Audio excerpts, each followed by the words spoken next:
Welcome to Building the $1 Billion Business, the podcast where we dive deep into the strategies, insights, and stories behind the world's most successful financial advisors and introduce content and actionable ideas to fuel your growth. Together, we'll unlock the methods, tactics, and mindset shifts that set the top 1% apart from the rest. I'm Ray Sclafani, and I'll be your host. Well, Happy New Year. Let me begin with a pattern most of us already recognize, even if we're not so willing to admit it. You see, every January, optimism spikes. Goals get set. Intentions sound serious.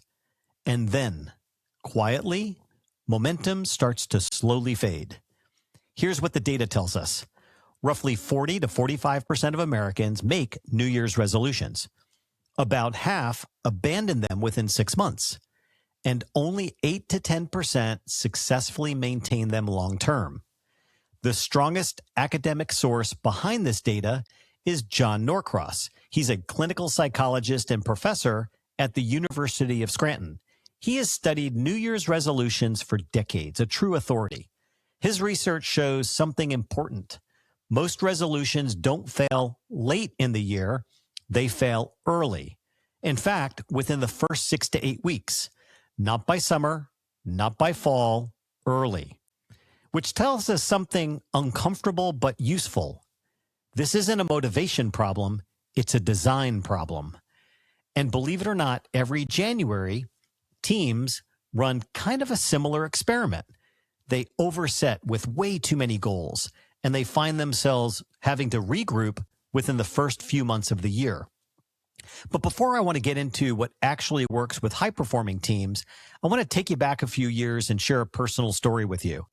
When I was living in New York, commuting into Manhattan every day, I was part of a running group, and we would meet at 6:50 every morning without fail, Monday through Friday, for a 6-mile run. No exceptions, no rain dates. You either showed up or you didn't. Well, January was always pretty fascinating. Our group would head out to Central Park. It was typically cold and always dark. The wind coming straight out of the north and blowing fiercely on most days. It was the kind of cold that cuts through your gloves and makes your lungs burn in that first mile. For any runner listening to this episode, you know what I'm talking about. Well, we would run that reservoir loop within Central Park, right in the center of the park. And every January, without fail, our running group would always laugh about how crowded it would be. There'd be all these extra people on the trail. Brand new running shoes, fresh jackets, matching hats, fitness watches fully charged. You can almost smell the New Year's resolutions in the air. People elbow to elbow running around the reservoir with this wind coming out of the north. And then something predictable always happened. 2 weeks in, maybe 3, the crowd thinned, the new gear disappeared, and suddenly it was just us, the regulars again. Same faces, same pace, same quiet commitment to showing up even when it wasn't comfortable. Well, most people didn't quit because they lacked motivation.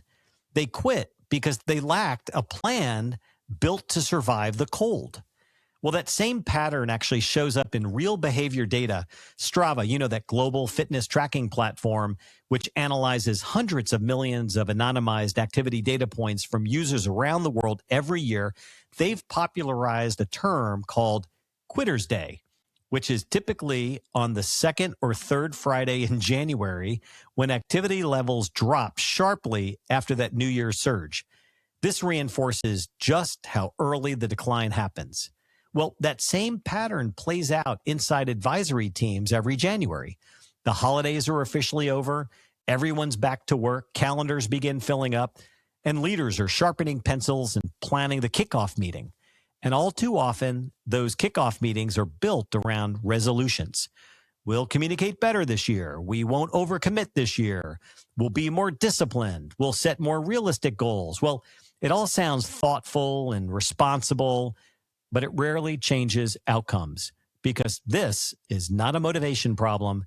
It's a design problem. You see, high-performing teams don't operate on resolutions. They operate with positive intent. Positive intent is not motivational language. It's operational clarity. It clearly states, what will we do? How will we do it?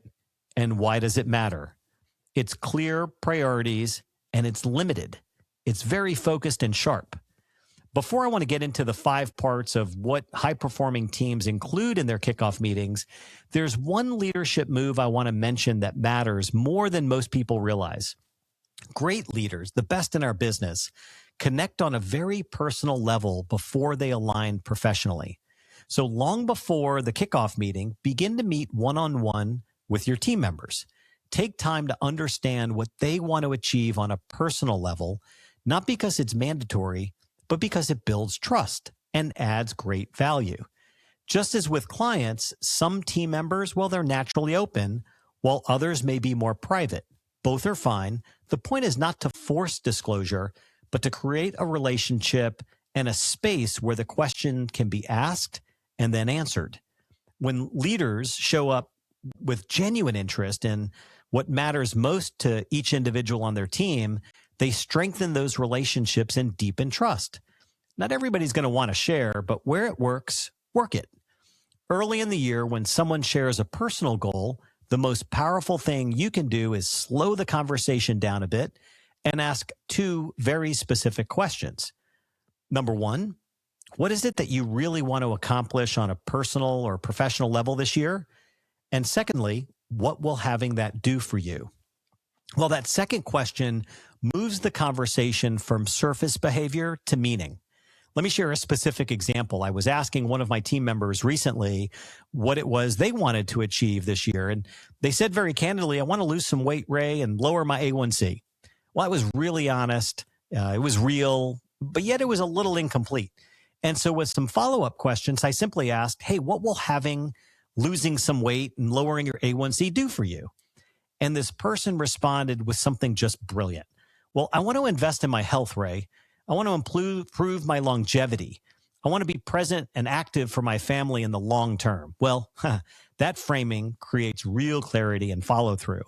And that same approach, believe it or not, it applies to teams. So let's get really practical for a moment. I want to share 5 parts that every high-performing team includes in their kickoff meetings. I've seen this pattern over and over again, and I've recently begun to ask team members that we're coaching for agendas for their kickoff meetings, and I've seen some patterns, and I want to share these with you. The first part of every kickoff meeting is really refining the OKRs for the year. Start with outcomes, not activity. This is where many kickoff meetings will lose altitude. Team members jumping straight into initiatives without agreeing on what success really looks like. High-performing teams, however, define a very small number of clear objectives and then pair them with specific observable key results. Objectives define direction. Key results define evidence. This is also where leaders need to be explicit about growth. Growth is not about getting bigger.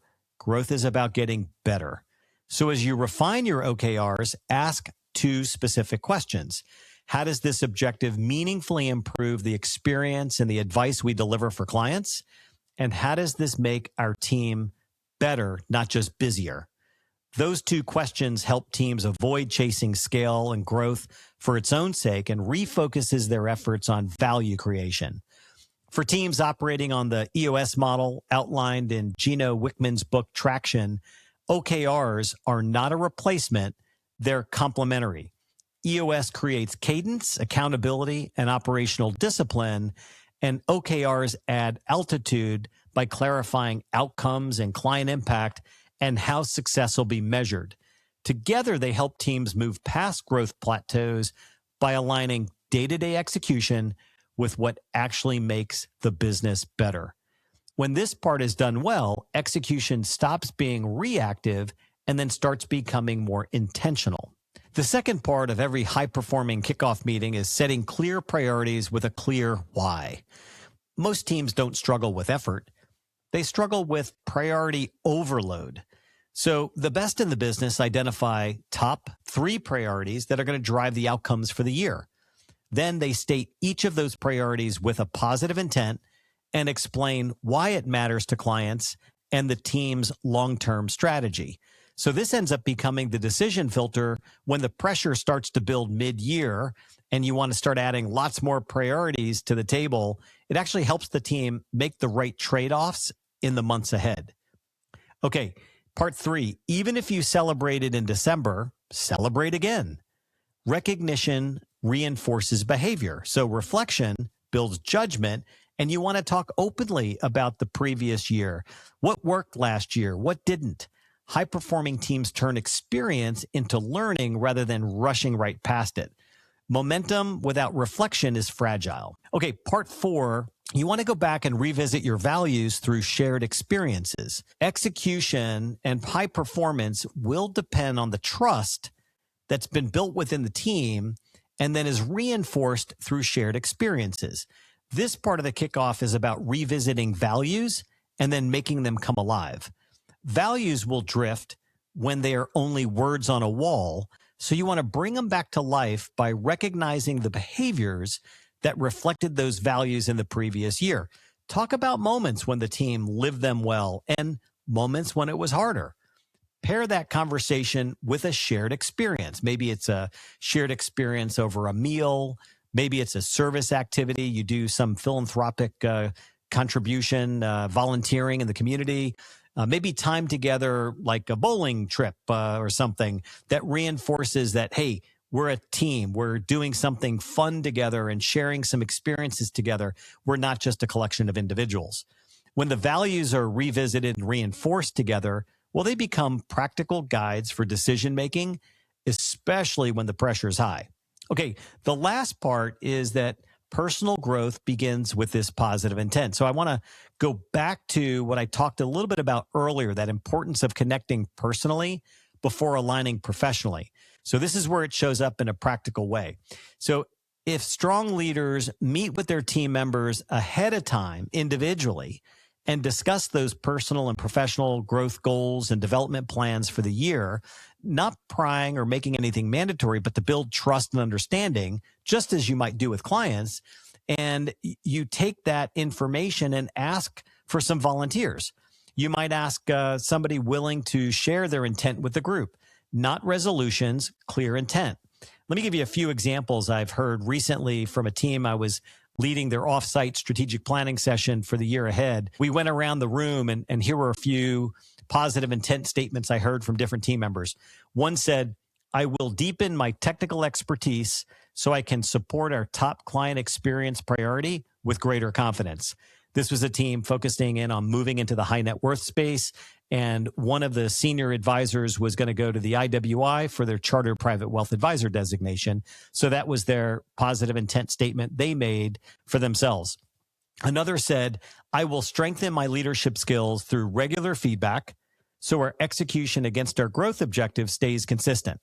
This was an individual who was responsible for leading the organic growth, new client acquisition strategy for the firm and hadn't done a pretty good job, got some feedback throughout the year that they weren't really open to changes and improvements to the plan that this person was implementing. So I thought that was a really good self-awareness, self-recognition. They heard the feedback and they were willing to state that out loud to the team. That was very powerful for the group. And then on a personal note, somebody actually said out loud, I will invest in my health so I show up with the energy and focus this team needs during the demanding year ahead. This was a senior partner at the firm who had put on a bunch of weight, and he was really clear that it was having an impact in his energy in the workplace. When every individual development strategy is explicitly linked to team priorities, growth stops being abstract. It becomes this shared, visible, and practical kind of growth plan. And teams don't grow unless every individual on the team does. So when the development is named and supported and aligned with what matters most, learning becomes part of the culture. Okay, so here are a few coaching questions maybe to close out your kickoff meeting.